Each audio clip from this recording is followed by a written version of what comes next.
What up, everybody? My name is Marcus Whitley, and this is Good Behavior. Now, you can find me on all social media at I am Marcus Whitley, and find any of my books, Both Sides of the Street, Choices and Consequences, Greatness Under Pressure, and Battling Demons, all on Amazon. Now, to keep up with the latest episodes, make sure you like and subscribe to the channel. Started from the bottom, all I had was a dream. Always been alone, never really had a team. Cause the loyalty is suspect, nothing's what it seems. As I'm counting all this money, thinking how to make it clean. Never been broke, see I always had a job. And before I learned to hustle, I was taught how to job. What's going on? My name is Marcus Whitley, and yes, this is Good Behavior. Now, in this episode, I have a special guest with me, someone who is also incarcerated, just like me, who was able to come out and then become successful. Now, he's blowing up on social media right now, so I'm gonna let him introduce himself and let you guys know what it is. So you want to say what's good, up to the man? viewers? How you doing? Thanks for having me. What's going on? Appreciate it. Everybody calls me Glayshahz of Ice. You know what I mean? I'm Roland Scott on Facebook. That's probably one of the biggest platforms. You know, I'm basically just a current events content creator. You know, I study hip hop closely, pop culture, art, Okay. music, fashion. So I just, you know, I don't pretend to be an expert. I feel like people tune in more from my perspective. You know what I'm saying? I've been waiting to come up here, not just to talk about me, but you know what I'm saying, just to talk with you about. I mean, this whole platform right here. You know what I'm saying? Me and you out there moving them books. Like, you know what I'm saying? A lot of people, they might just think that this is, you know what I'm saying, like the podcast. But this, you really got out there, you really put the boots to the ground, man, to make a change, man. So when I seen you doing this, you know what I'm saying? Even though I had to wait my turn, I wanted to be a part of it, man. So thank you again for having me. Got to, man. Just trying to keep these kids off the streets and out of prison, man. Whatever we could do, because the last thing that they want is to be where we've been. I mean, they might talk like They it, just but don't know it. nah. Once that reality hits and they realize they can't go home. Man, listen. I remember when I first, you know, when you take that bus ride up there. You know, and then I was in medical for 5 hours, sitting there tired, and then they sent me to some dorm, and you know, I'm just laying on the bunk, and I'm just looking out the door, and I just see the exit sign, and that red exit sign over the wall, and I just said, "Wow, man, what did I get myself into?" And I said to myself, right then and there, I don't know how I'm gonna get out of this, but I gotta get out of this, and when I do, I'm gonna change my life because I just, you know what I'm saying. It's different now, though. I seen that they got tablets, all types of stuff, man. It's Yeah, like, man.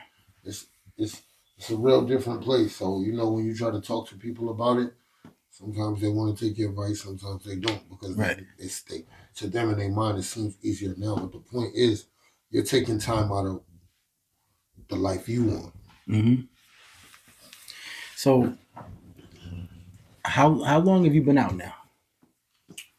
It's about to be 10 years.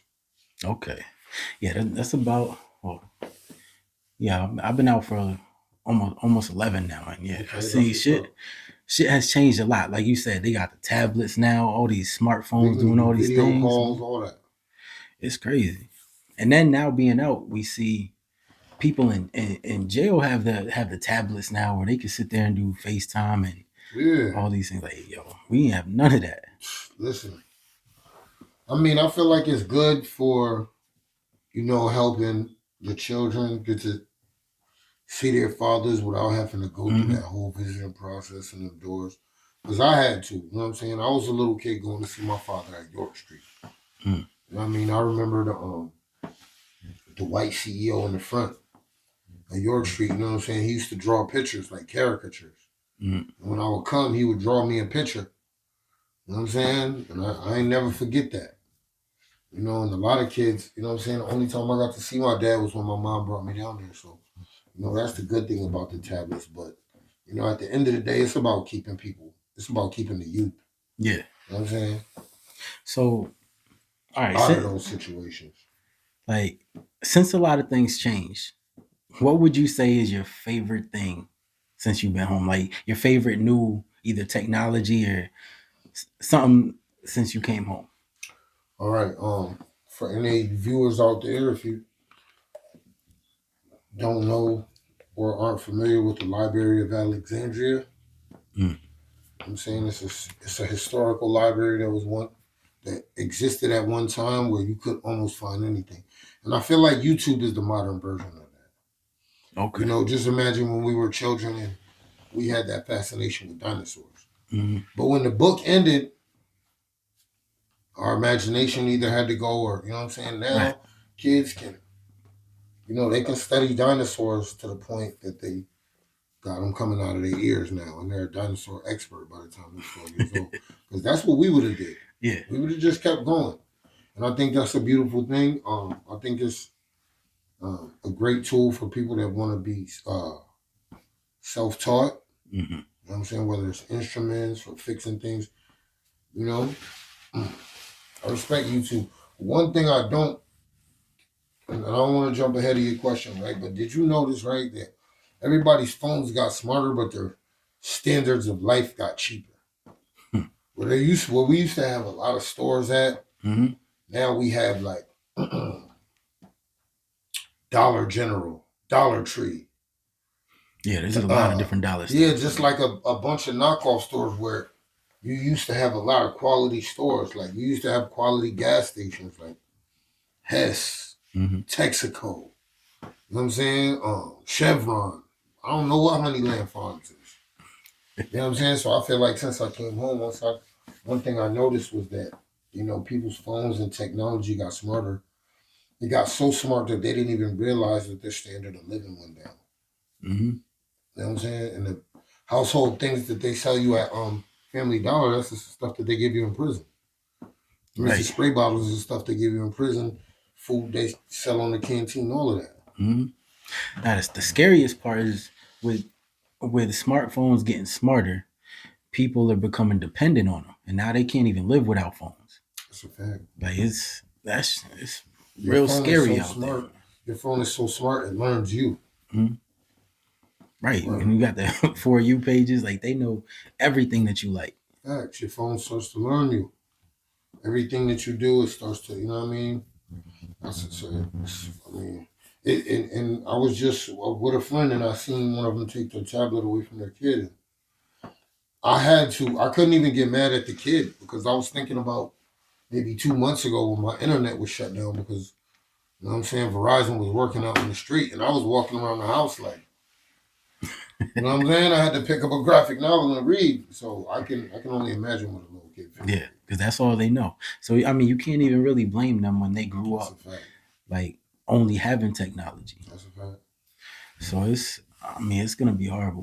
We got to try to find, like, balance with that. Everything in moderation. And what I used to do with my son, you get 4 hours on the PlayStation. And then, you got to get 4 hours off after that. This is the summertime. Right. I'm not going to just tell him, but it's like you can't be glued to that for an 8-hour shift. Right. You got to have some type of physical activity. Exactly. So now, circling back to you being incarcerated and coming home, what was the first thing that you did when you got out? The first thing I did when I got out.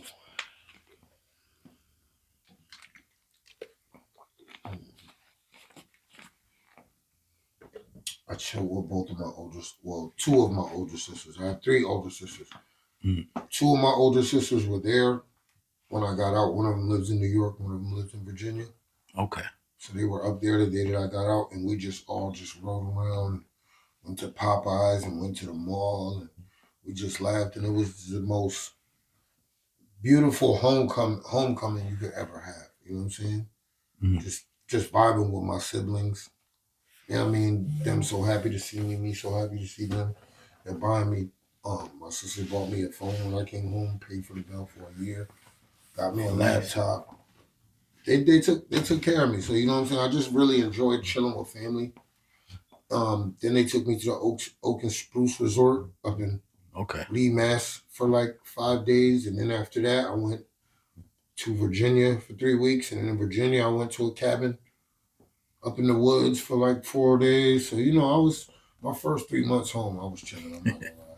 So what was it like going from prison and being in a cell to going out and exploring the woods and being in a cabin? It was a beautiful experience, man. I would Mm, recommend it for anybody. Like, if you spend that much time away from nature, go get close to it, man. Go breathe it in because it's gonna mm-hmm. help you heal. You Right. know, at first I wasn't gonna go because I was in Virginia visiting my sister, and they were having a big birthday party, and like 30 people was going. It was a huge cabin, not the small ones, where like one side got four bunk beds in this room, four bunk Mm, beds in this room over here. So there's like 34 of us. wow. So but it wasn't like a crowded or you know what I'm saying. It was just Mm-hmm. like it was a good environment. A lot of people don't realize that when you come home from doing a lot of time, you have to learn how to live again first. Right.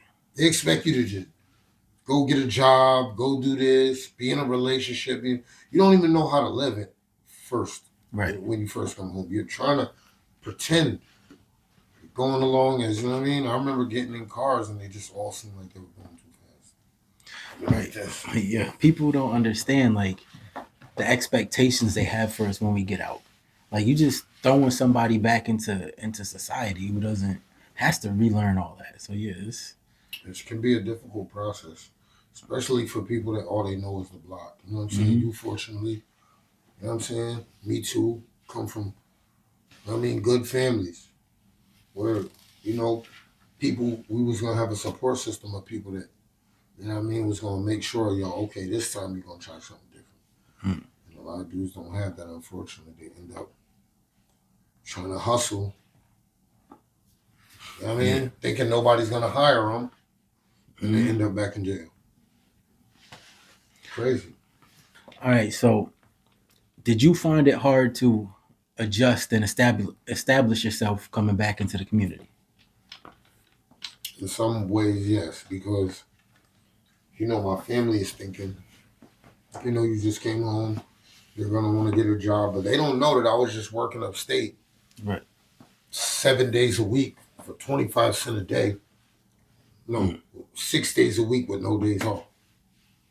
So the last thing I want to do, even though I know I need money, is go out there. I mean, of course you need a job, mm-hmm. but it's important to keep whatever, creative flow that you had, whatever ideas that you had when you were locked up about maybe owning your own business. Mm-hmm.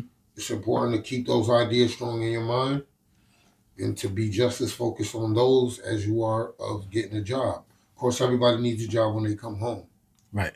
But if you have an opportunity to where you can, or you saved up enough money, or you're with people where you can try to figure out, like, you know what I mean? Some people don't know what they want to do. Right. I mean, that's part of that adjustment period too. Like you can't expect somebody to jump right out and then I thought about find hustling something. again when it I got mean, rough. I did. You know what I mean? And then I remembered that I don't know that game anymore. right. That's changed a lot too. I don't know that game anymore. You know what I'm saying? Mm-hmm. I don't recognize this game. So it's just something that I mean, it ain't for everybody. So, what was your first job when you got out? Oh, I was cleaning out the college dorms at UMass Amherst. Okay. You know, So, getting 19.50 an hour. This is probably hmm, this is probably 6 months after I got out. okay. Because I was running around the first three, Mm-hmm. and then I was settling in, dealing with my kids the second three. Okay. So by 6 months, I got a good job with an independent company. I was up there making 19.50 an hour. This is 2016. Mm-hmm. So I was chilling. Okay. Now, I know that was a few years ago, but are you still with that company, or what are you doing now? Nah. Shout out to that company. I forgot the name of it, but you know what I'm saying, they were some good folks. Um, excuse me. Right now,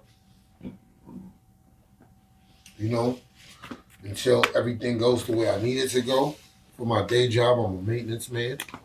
Mm-hmm. You know,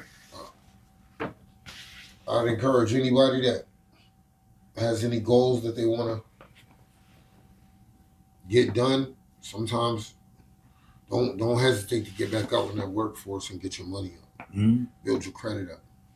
Right. You know what I'm That's saying? important that a lot of these kids don't realize is how important credit is, Facts. or most of them don't even know what it is. You ain't gonna be able to get nothing without it. And that's what people that come home and just start hustling don't realize. You know, you can be sitting on a pile of money, but your name, Mm-hmm. it's not gonna. You can't find a crib. You gotta, you know what I'm saying. You're gonna have to spend straight out to get your cars. Not saying that you don't want to do that, but you know, eventually you gotta go legit. Right. Because the game don't last forever It for doesn't. nobody. It doesn't. Especially if you got kids. Mm-hmm. I mean, back in the day, we would see our friends, maybe some of our fathers getting drunk on the corner and stuff like that. That was a different day and time. Mm. You know. So how did you get into media? How did I get into media? I just, like I said, I watched a lot of YouTube. Mm. So there was a certain shows that I really liked, and I always say to myself, man, I wish I could do that. Mm. You know what I mean? And I always say in the back of my mind, man, if I got an opportunity to do that, you know what I'm saying? Mm. I would like that. So, um, you know, the glow of coming home wore off. Mm-hmm. I mean, life is beating me up again. I'm renting a room in a town that I found a job in at a warehouse. So but at this time, you know, 'cause, you know, I was on child support for a little while. I never was before, but so for like 7 months out of my life, I had to live off of like $275 a week. Damn. You know what I'm saying? So I Mm-hmm. couldn't go anywhere unless you would pull up to pick me up. Yo, Ice, come on, let's go network. You know what I mean? Mm. So instead of it just being a down point in my life, I just said, you know, I got all this extra time on my hands. I need to do something. Mm. I need to figure something out. I need to come up with a plan. So I started messing with the green screen, Okay. putting it behind me. When I first started, I remember me and you, we was taking a little trip out to Connecticut. Oh no, we was going to Boston to promote your book. Mm. And I was I remember telling we was you, going everywhere. yeah, I was telling you, we went to New York, Boston, Connecticut, all of that. But I was telling you, like, man, I'm getting ready to do these. I'm getting ready to do this media thing Mm-hmm. because I figured, you know, if I put the green screen behind me, at this time I didn't have the technology to put stuff, move stuff, and edit it in the background. Yeah. So I would just choose a whole background and I would just tell stories, hoping that maybe some of the people that was there that day seen it, just from my friends on Facebook. Right. And then, you know, people started tuning in. And then I realized that maybe I could try to be funny, or maybe I could try to crack on people, or I could try to, you know, be a hip hop news reporter. Then I said, you know what? No. What I'm going to do is I'm not going to spice it. I'm not going to twirl it. I'm just going to give people my perspective, Mm-hmm. but from a realistic point of view. And I feel like people just started digging it. So far, I'm almost at 60K followers on all my platforms. Okay, that's what's up. Over 50 million views on my platforms. You know, and I'm just now starting to see how you make the money. Mm-hmm. So what I would tell anybody is going into this media, you got to grind for 2 years. Mm-hmm. I mean, if you funny or if you got a niche where you come right out and you successful out the gate, yo, can't argue with success. You know what I mean? But if you want to build a following of people that rock with you, you know what I'm saying? It's going to take a minute, just like anything else. You want to be a good dad, you put time into your kids. You want to be a good husband, you put time into your wife. You want to have a nice house, you put time into your mom. Mm-hmm. Same formula. Now I noticed the most important thing too is staying consistent. Whether you got one viewer or a million viewers, like you still have to stay consistent with it because it's gonna blow eventually. Absolutely. But you can't get discouraged if you're not getting the viewers you want right away. Like things take time, and people need to realize that. That's a fact. Most content creators didn't blow up until the pandemic hit and everybody was in the house. Mm-hmm. You feel me? So it's like the people that are out here grinding now are actually the ones that are really grinding. A lot of the people that we're seeing that it feels like they had success overnight because they had a huger audience of people that couldn't move around.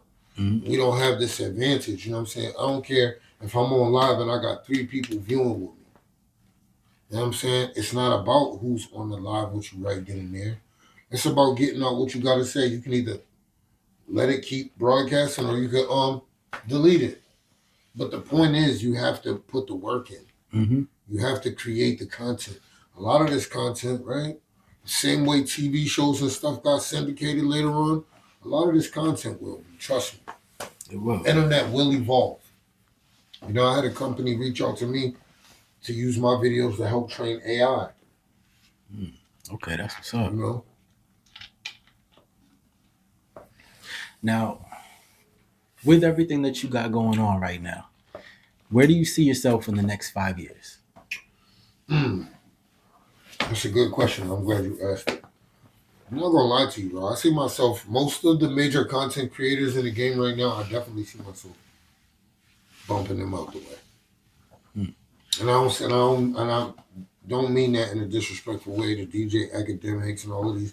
It's obvious that a lot of them are so buddy with the industry that you know what I'm saying. They're never going to be able to give. They can give people entertainment, but they can't give them what I give them. You know what I'm saying? I feel like people are tired of the fluff. People are tired of people just broadcasting every time a rapper gets locked up or gets caught with something bad or there's a salacious allegation against them from somebody we never heard of. They're getting tired of that media and they want somebody that is going to get down to the bottom of it and that's going to tell from an unbiased view. And that's why I call my network The Whole Truth. And I do believe that, I know for a fact that a lot of artists are starting to, catch on. You know what I'm saying? Shout out to all the people that rock me on Instagram, TikTok. A lot of celebrities follow me. I feel like they see that I'm going to be fair about it. I'm not a comedian. I might tell jokes, but I'm not here to, you know what I'm saying, laugh at your whole life or laugh at you going to jail for 50 years or, you know what I'm saying? Like, even with the Diddy thing. When I heard inconsistencies in the way they were charging him and stuff like that, yeah, I'm going to speak out about things that I see that I know don't make sense. Right. I feel like people gravitate towards me for that, and I thank all of them for that. Okay. Now, is there anything else that you got going on right now or you got coming up that you want to let the viewers know about? I'm working on a web series called The Wild Natives. Okay. It's gonna be epic. You know what I'm saying? I'm a writer by nature. I'm using America. I'm using everything that's going on in America for the last 50 years. And, I'm creating something. You know what I'm saying? I'm not going to talk too much about it. I got another trilogy album coming out. You know what I'm saying? Okay. A Glitch in the Matrix, The Book of Morpheus, and The New Matrix. First album I dropped, The Sword, the Tongue, and the Mic, was a triple album. You know what I'm saying? Rap. I jog laps around people. It's easy to me. I'm coming back with 3. And this is going to be my best work, yo. You know what I'm saying? I'm tired of them calling me Unc. That's what I'm saying. Be hearing that all the time. That's what I'm saying. Y'all calling me Unc too much. So I'm spinning back, you know what I'm saying? So y'all gonna have to respect this gray on my chin. Of course, my boy Killer Banshee. You know what I'm saying? He's in a serious situation right now with Capadonna from the Wu-Tang, GLF Entertainment, Straight Up Entertainment, Jimmy Kang, my boy Digital Dice. Just produced some of Capadonna's last album. He's currently working on Capadonna's next album, So I'm creating music with them too. Okay. So we're all creating stuff together with that. And of course, my clothing line, TrapCon. So that's what's up. I'm not about to charge them $200 just for a sweatshirt. I'm trying to charge them $200. I'm really about to get y'all fly again. Okay. Oh, that's love, man. Appreciate you having me, man. You know what I'm saying? Love everything you're doing. I seen it when you was there from the first book. Amazed me. You 3 in now. Right. You know, father, coach. You know what I'm saying? Motivational speaker. You know, Trying you to stay came a busy. long way, bro. You know what I'm saying? Everybody proud of you. I'm glad I could be a part of Appreciate this. that. I mean, it's definitely all about the youth. I heard. I mean, if there's any young cats listening, man, if you can even take one thing from what I'm saying and apply it, man, that's what's up. You know, it's a conversation with me and my boy. He the same dude he was. He never switched up. You know what I mean? Ain't nobody never tried him or played with him in jail. You know what I'm saying? Never. You know what I mean? He's a solid dude, bro. These kids don't know that though. You know They what I be mean? like, they be thinking everybody be testing me. Like, nah, Yeah. man, it don't work like that. See, they gotta learn the hard way. Some of these kids, and unfortunately, that's how it goes because because things have changed so much. You know what I mean? They do this on purpose. You know what I mean? Change the TV drastically, change the music, change. So there's a gap and no bridge. You feel me? And like that's what's happening. So these young kids, their parents is trying to tell them about the world, and the world that their parents describe don't exist anymore. Yeah, and I mean the wildest thing is like when our generation was rapping, when we was making music, we would talk about the lives that we lived or the struggles that we went through. But this new generation is out here making music about the lives that they want to live, the people that they want to be, and trying to force themselves to live that lifestyle, and then get caught up with things that they're not about, and now they're put in situations that they don't know how to get out of. That's a fact. You know what though? I blame a lot of that on the labels. Because if they signed, you know what I'm saying, 7 dudes that got bandanas and look like they're hanging on the street corner, then that's what kids are gonna try to do in order to get signed. That's what they're gonna. That's the type of, you know what I mean. So it's like, when I was a kid, if drill music came out, it wouldn't have been successful because none of our parents would have let us listen to it. But now we have so many different forms of media for videos, audio, and all of that. Bro, it's tough, man. It's tough. You really gotta be a parent. Right. You really gotta be a parent. You really gotta watch what your kid takes in because did you see that in Chicago? No.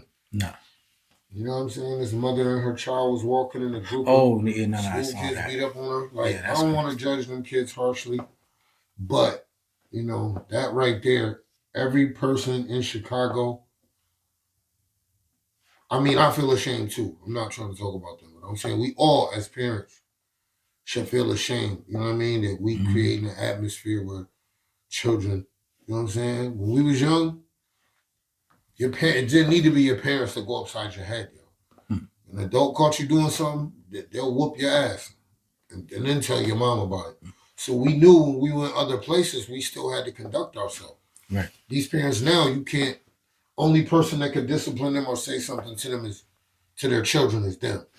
So their children listen to nobody else. And I think that was just an example of that in Chicago, man. I mean, half of these kids though, they don't even respect their own parents. No, that's the real. That's the realization. And if they don't respect their own parents, they're not going to respect anybody. So this is my question. So what happens? Hip hop is normalizing criminality now. You know what I mean? We can dance around it all we want. But that's what's happening. People are trying, not just people, you know what I'm saying? So-called black people, people that look like me, people that look like you. We're all normalizing criminality, criminal behavior. And it has to stop. I'm sorry. I got love for Nipsey Hussle. I think Nipsey Hussle, for the environment he grew up in, he was he was just shining an example, and he was a diamond in the rough over there. But he can't be the standard for young men in America. We don't want them to be, and there's no disrespect to Nipsey, but we don't want them to be intelligent thugs. I'm saying they have to be men. You know what I'm saying? Nipsey was a man, but due to the circumstances of his environment, was associated with other things. He's a great person. He can be an example, but he can't be the standard. Mm. You know? Yeah. R.I.P. Nip Hustle, man. Yeah, nah, he tried, man. I give Dude was serious, bro. And I see a lot of the young dudes, man, they looked up to him. And it's sad that that happened to him like that because, I feel like if he was still around, a lot of the people that play on the internet the way they play wouldn't be able to play right now because there will still be people that will call them out. Mm-hmm. You know what I'm saying? Or people that would, you know what I mean? Nip was like, oh, man, a lot of dudes will be hip to it. So, it is what it is, man. Shout out to my people out in Cali.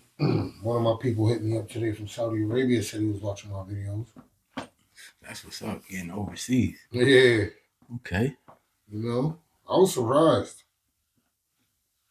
I was surprised. But I mean, that's how you know you're making noise, though. I don't smoke in my videos. Mm. I don't cuss.